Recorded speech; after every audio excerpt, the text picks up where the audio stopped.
Surprise, surprise, it's Sunday on July 4th weekend and the range is closed for repairs.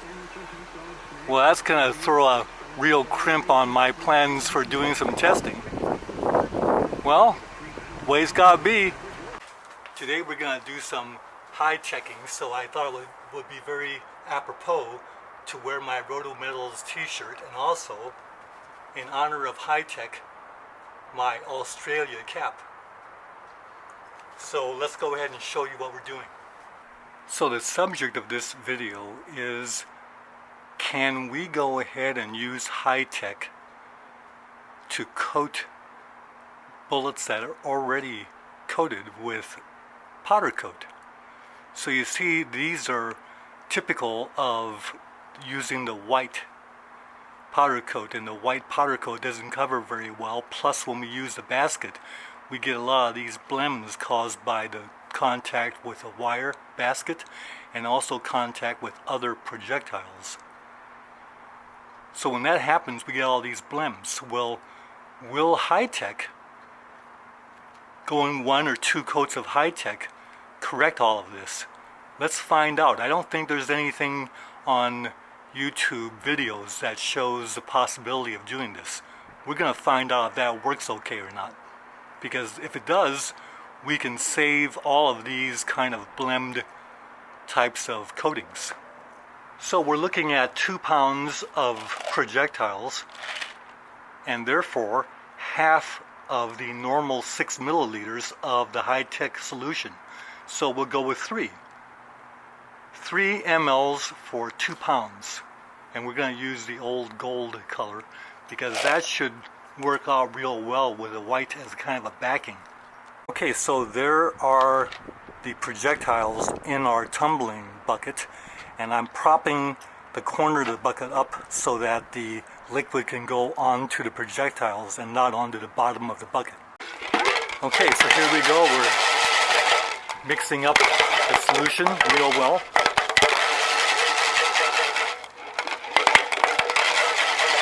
Then we're going to pop this can open.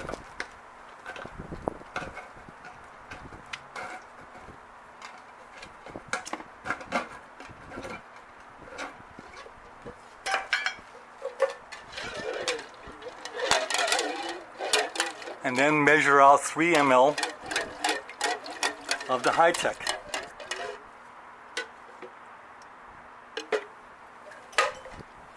There it is. Pour that right in there.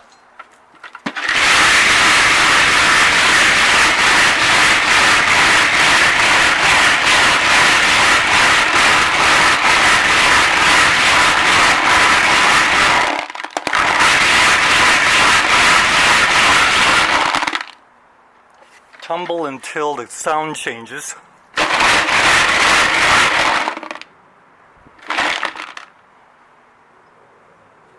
Okay, it doesn't look too good. We'll go ahead and put it in the basket. And there they are on the perch to dry. Now, I've been reviewing the instruction sheet regularly and routinely doing this work. So we're abiding by this as close as we can. So it's in the oven now, and it says that the oven should run for 8 to 12 minutes depending on the oven. Well, I'm doing 10 minutes. And notice it says there at the bottom, size and load your coated bullets with appropriate lead bullet loading data from your favorite reloading manual. That's number 10 right there in the middle of the screen.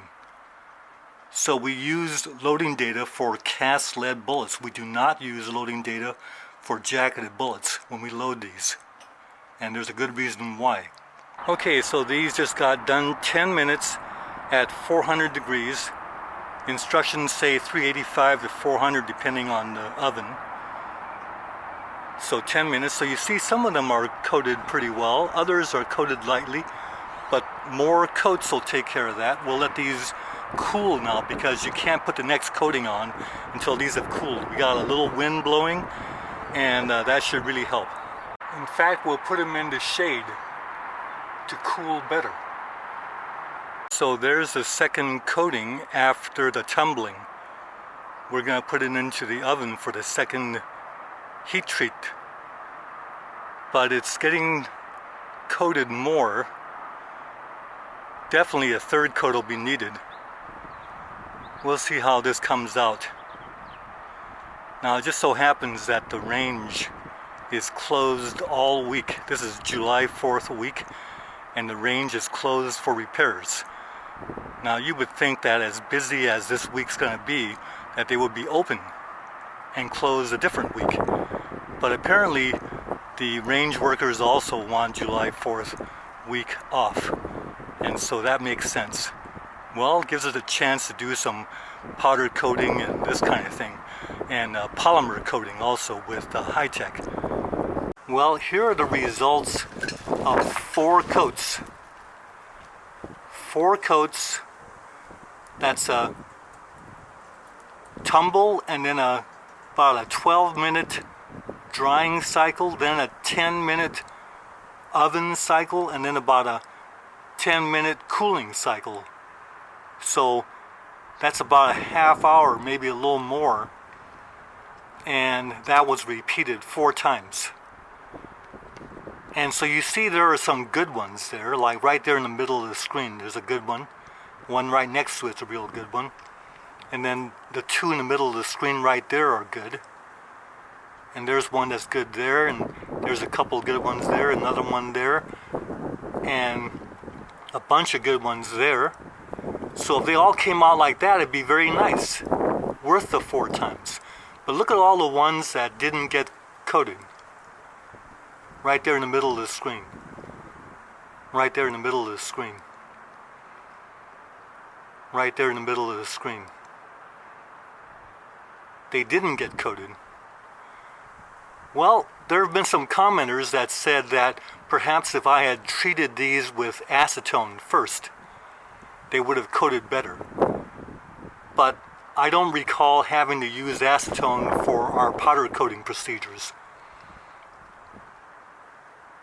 And we haven't let any oil get on these. So anyway, we're going to do a little experiment now. So we got 22 that are coated nicely, and it's too bad they didn't all come out like this, because all the others have unacceptable areas that didn't get covered. And even the ones that look like they might be okay, you see, are not, because the bases are not covered. You see? So all of these are bad, unacceptable, and really a waste of time trying to use Hi-Tek to coat a powder coated bullet. So it's not worthwhile doing. However, let's see what happens when we reverse the tables and use the powder coat on these to see if we can save these. So here's what we did. We took all of our powder coated mixed powders that were leftovers that are all grouped together, and we got this kind of a nice purplish color for powder coat, and we went ahead and tumbled those bullets that didn't get covered by the Hi-Tek, and we tumbled for 10 minutes. So we went ahead and shook the powder off, the excess powder off in this basket, and then put it into a 20-minute oven cycle at 400 degrees. And notice what happened. The purplish did not coat the Hi-Tek, but it coated all the places where the Hi-Tek wasn't able to get. All those areas where the grooves were not covered, and also the bases. Notice the bullet bases are now all covered.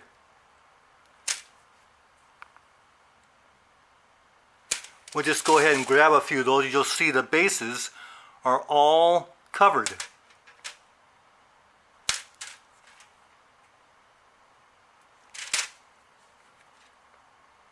And all those groove areas are covered with the purplish powder coat. So the powder coat went ahead and took care of all the places the Hi-Tek couldn't get, and there wasn't any need to do any acetone bath or wipe or acetone toweling to clear those areas because there wasn't any oil in those areas. See the purple in that one right there? There wasn't any oil in there. And the powder coat took care of it. So these bullets may look a little kind of like kind of a real unique coating, but they are coated nicely and they are ready to load.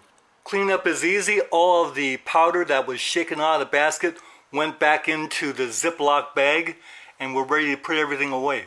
So in this video, to make a conclusion, what we did was we took some powder coated white bullets that did not coat that well, lots of blems and bare areas, this kind of thing, and tried to save them by using the Hi-Tek to go ahead and coat those powder coated white bullets. And this is the result after 4 coats of the Hi-Tek. And there were many more of these bullets that did not coat well, lots of areas that did not coat in the grooves and the bases of the bullets.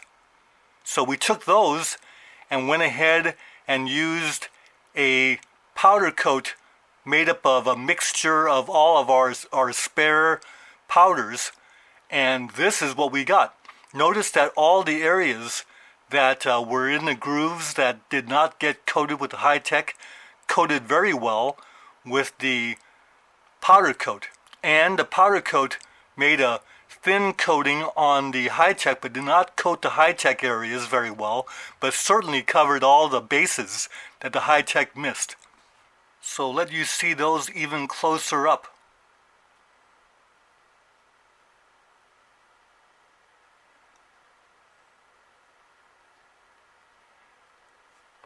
And they're all like this. Here are the rest of them right here.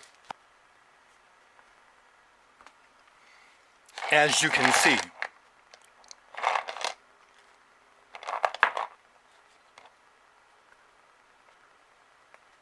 This is in no ways a criticism of the Hi-Tek. It's certainly a good process and can serve us very well. And a lot of shooters really like the Hi-Tek, and by all means, those shooters should go ahead and use the Hi-Tek. But I find myself not wanting to do the multiple coats, and I prefer doing the one coat. So we're going to be doing more of this, which is the powder coating, than the Hi-Tek. Although I'll probably still use the Hi-Tek every once in a while just because it's interesting to use that process. And who knows, I might be able to perfect it still. Bye for now.